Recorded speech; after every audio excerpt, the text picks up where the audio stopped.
పండగ వచ్చిందంటేనే ప్రైవేట్ ఆపరేటర్లకి పండగ వాళ్ళకే ఉంది. ప్రజల కంటే ముందు వాళ్ళకే పండగ వచ్చే పరిస్థితి ఉంది. ఇవాళ ప్రధానంగా ఇవాళ రాష్ట్ర వ్యాప్తంగా ప్రతి పండగ కూడా ప్రైవేట్ ఆపరేటర్స్ అనేదే అక్రమంగా తిరుగుతున్నారు. ఇవాళ ప్రభుత్వానికి తెలుసు. అంటే ఇవాళ ఆర్టీసీ బస్ స్టాండ్లకు కానీ ఆర్టీసీ పాయింట్లకు సంబంధించి కానీ 2 కిలోమీటర్ల దూరంలో ఉండవలసిన ప్రైవేట్ ఆపరేటర్స్ ఇవాళ బస్ స్టాండ్కి ఆనుకొని బస్ స్టాండ్ దగ్గరలోనే ఆన్లైన్ సెంటర్లో రిజర్వేషన్ సెంటర్లు పెట్టుకొని తిరుగుతున్నారు.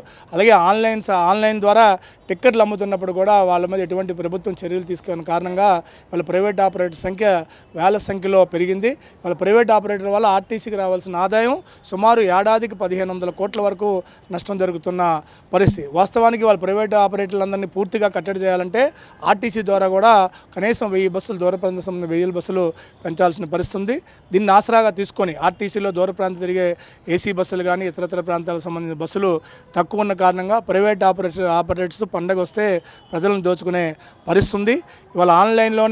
ఇవాళ ఆన్లైన్లో బుకింగ్ సంబంధించి అబీ బస్ సంబంధించినటువంటి యాప్లో ఆర్టీసీ యాజమాన్యం వాళ్ళకి ఇచ్చారు. ప్రైవేట్ ఆపరేటర్స్ కూడా అదే యాప్లో బుక్ చేస్తున్నారు. ఎంత ఘోరం అంటే సీజన్లో ఆర్టీసీ బస్ సంబంధించిన సర్వీస్ నెంబర్ కనబడదు, ప్రైవేట్ ఆపరేటర్ సంబంధించిన సర్వీస్ నెంబర్ కనబడే పరిస్థితిలో ఇవాళ పాసింజరు ముందుగా అదే ప్రైవేట్ బస్సు సర్వీస్ నెంబర్ కనబడుతుంది కాబట్టి దాన్ని బుక్ చేసుకునే పరిస్థితి ఉంది. ఆ విధంగా కూడా ఆర్టీసీ నష్టం జరుగుతుంది కాబట్టి అవి యాప్ సంబంధించి కూడా ఆలోచన చేయాల్సిన అవసరం ఉంది.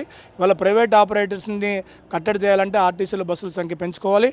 అప్పుడే ప్రజలకు మరింత సేవ చేసే అవకాశం ఉంటుంది. ఈ దోపిడీని కూడా నివారించే పరిస్థితి ఉంటుంది. అలాగే ఇటీవల కాలంలో ప్రైవేట్ ఆపరేటర్లు బస్సులు ఏ విధంగా ప్రమాదానికి గురవుతున్నారో, ఏ విధంగా చనిపోతున్నారో అందరికీ తెలిసిందే కాబట్టి వెంటనే ఆ విధంగా చర్యలు తీసుకొని ప్రజా రవాణా వ్యవస్థను పటిష్టపరిచి ప్రజలకు మరింత సేవలు అందించాలని, అలాగే ప్రజలను దోచుకుంటున్న ప్రైవేట్ ఆపరేటర్లను కట్టడి చేయాలని చెప్పేసి మేమైతే విజ్ఞప్తి చేస్తున్నాం.